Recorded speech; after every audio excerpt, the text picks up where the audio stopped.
বঙ্গবন্ধুকে জাতির পিতা বলা যাবে কিনা কথা বলি, এটা তো আপনার দেশের ফয়সালা, এখানে শরীয়তের কোনো ফয়সালা। শরীয়তের ফয়সালা হলো জাতির পিতা, মুসলিম জাতির পিতা হলেন হযরত ইব্রাহিম আলাইহিস সালাম।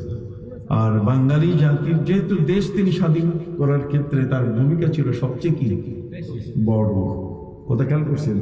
আমরা বলি, আমরা সৌদি আরবে যখন যাই তখন সালমানকে বলা হয় তাকে কি সৌদি আরবের পিতা, যেমন নগর পিতা।